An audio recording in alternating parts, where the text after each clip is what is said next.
Bonjour à tous et bienvenue dans cette nouvelle vidéo EDB Talk. Aujourd'hui, on va revenir sur des petites choses des dernières vidéos, on va un petit peu échanger, ça fait longtemps, ça fait plaisir d'échanger surtout. Et je vais commencer tout de suite par vous parler d'un truc, sinon je vais oublier. Il y a un petit moment déjà, CoasterTube a mis en vente des posters au sujet des parcs. Donc il m'en avait donné un, celui de Fly, que j'ai mis je ne sais plus où, qui est accroché quelque part et qui du coup n'est plus là en fait.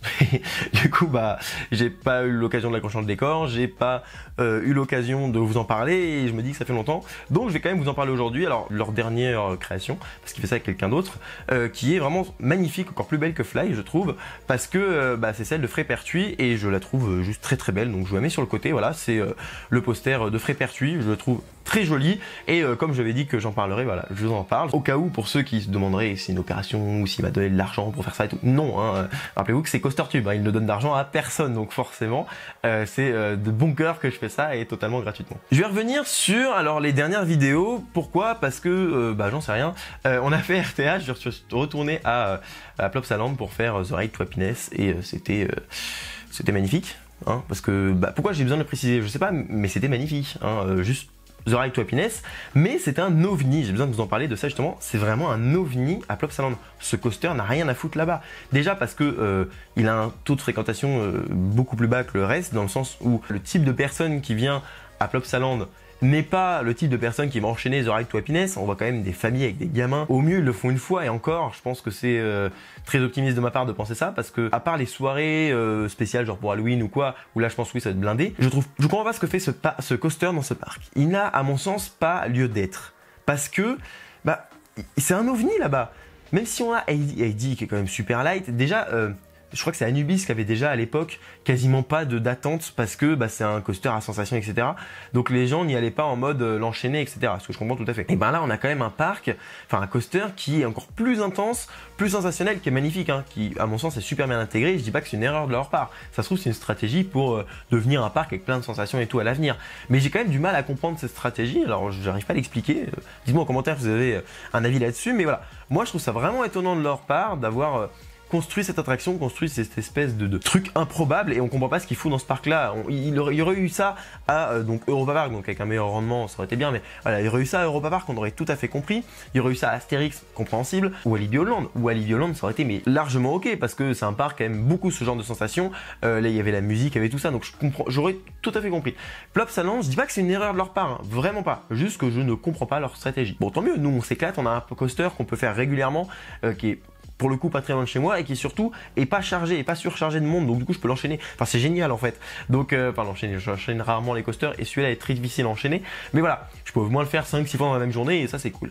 Donc voilà, j'avais besoin de parler de ça parce que j'ai oublié de le dire et que j'aimerais bien avoir votre avis à ce sujet. Revenons-en au parc Astérix aussi, sur la vidéo que j'ai fait au parc Astérix. Logique, non?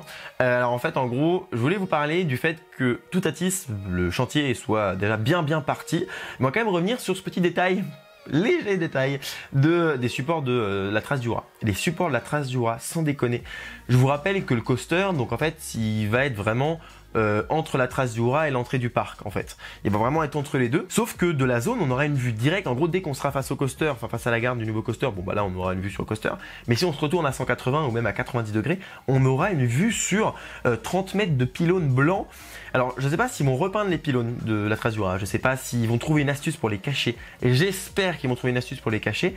Mais franchement, j'aime pas. Alors ça me saoule parce que c'est vraiment une bonne chose pour le parc d'avoir un investissement comme Toutatis. On verra si c'est bien ou pas, ça se concrétise au niveau du retour visiteur et tout. Mais en tout cas, moi d'un point de vue fan, je trouve ça très bien. Puis même c'est bien que les parcs évoluent, dépensent de l'argent et tout et achètent de nouvelles machines. Néanmoins, je me permets de mettre ce disclaimer, ça veut dire que je crache déjà sur l'attraction, loin de là. C'est juste que là, pour le coup, c'est vraiment quelque chose qui nous a beaucoup marqué. On a parlé avec d'autres gens, notamment CoasterTube, qui est le premier dans la vidéo, dit wow, par contre, j'avais pas vu qu'il y avait autant de supports. Et c'est vrai que c'est une montagne russe, je le dis dans la vidéo, qui n'est pas faite pour être vue d'en dessous. C'est pas un BM avec des magnifiques rails ou quoi. C'est beau, hein, le tracé de la trace c'est beau, mais les supports, non, c'est dégueu. Je veux pas dire qu'ils trouveront qu'une solution. Ça se trouve, ils en trouveront une et j'espère qu'ils en trouveront une. Et c'est vrai que, en fait, après, je peux les comprendre. Ils ont choisi une place dans le parc. Bon, il y a la trace du Roi, il y a la trace du Roi. Voilà, mais ça n'est que mon point de vue et j'espère, ô combien j'espère qu'ils vont réussir à balayer cette idée-là. De toute manière, je vous rassure, quand on ira les premières fois dans la zone, on ne verra pas ça. Hein. On en parlera peut-être, mais on sera focalisé sur l'attraction. À ce sujet, donc voilà, Toutatis, le chantier commence bientôt. Je vous mets une vidéo en fiche si vous ne l'avez pas vu qui résume un peu quand est-ce que tout commence. Le montage va commencer rapidement, comme on peut le voir donc dans la vidéo dont je vous ai parlé juste avant. Mais il faut savoir que en parallèle, Tonnerre de Zeus va donc avoir le droit à son retrack. Ce qui fait que techniquement, le parc Astérix construira en même temps deux montagnes russes, deux nouvelles montagnes russes. Et ça, c'est exceptionnel parce que oui, Tonnerre de Zeus sera une vraie nouvelle montagne russe. Et moi, je trouve ça fabuleux. C'est Astérix.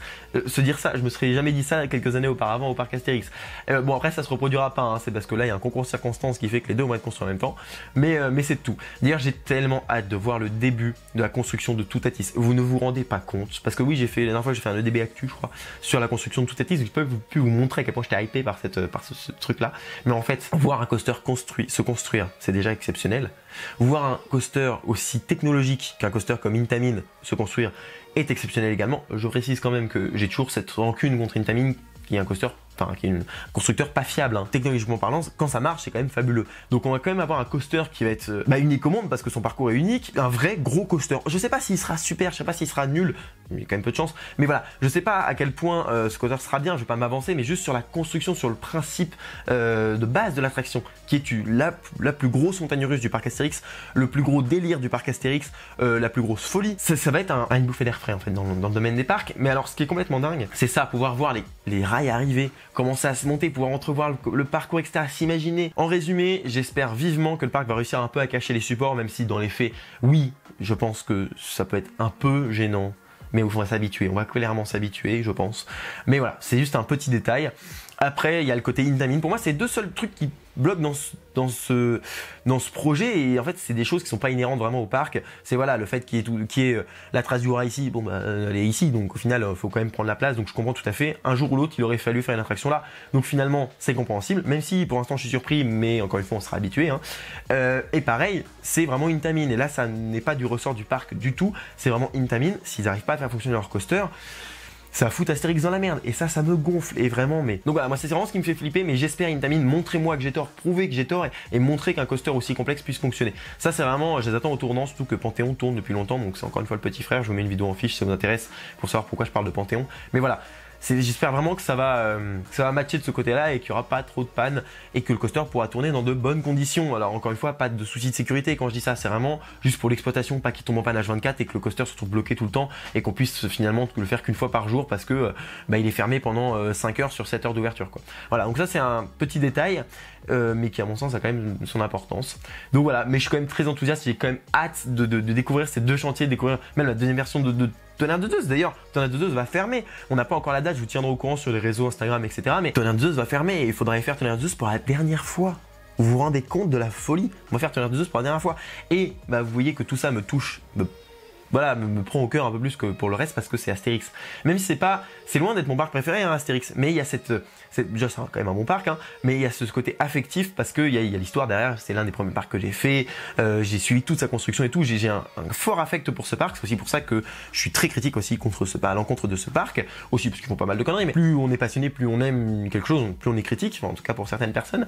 Donc voilà, c'est pour ça que je suis très critique à l'égard de ce parc-là. Mais ça reste quand même un bon parc et j'ai hâte de voir ce qu'ils vont nous offrir. Et puis voilà, on a quand même deux belles années, 2022 et 2023. Waouh, Astérix, il va être sur le devant de la scène et ça fait vraiment plaisir. Une dernière chose, c'est un grand merci à vous tous qui venez me voir dans les parcs parce qu'on a fait, alors je crois, une journée à Walibi Belgium, on a aussi fait une journée à Plopsaland, on a fait un peu des visites à Astérix aussi.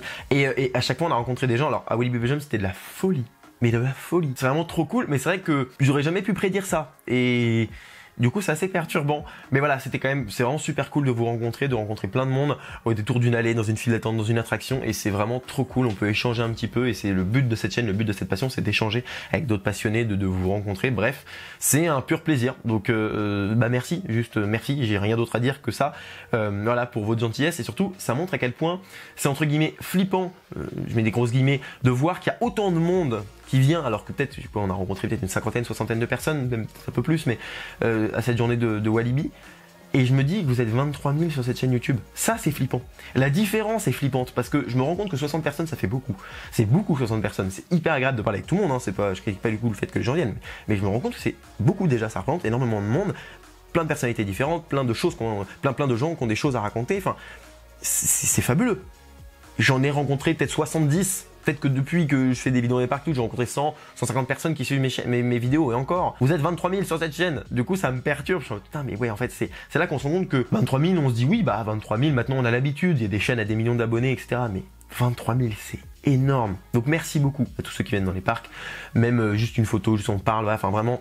Merci beaucoup, c'est toujours un plaisir, même juste un coucou, c'est sympa. Et je vous remercie de venir me voir dans les parcs parce que voilà, encore une fois, on peut échanger, je peux vous rencontrer un peu en vrai et ça fait vraiment plaisir.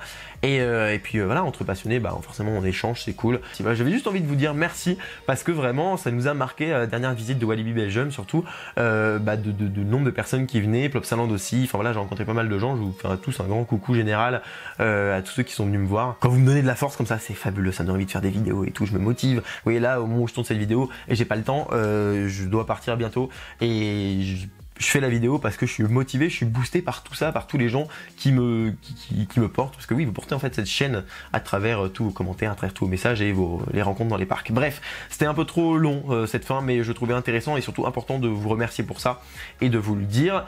Ceci étant dit, je vous remercie d'avoir regardé cette vidéo jusqu'au bout. Je vous dis à bientôt pour une prochaine vidéo, soit un EDB World, soit une vidéo dans un parc. D'ici là, soyez enthousiastes. Salut!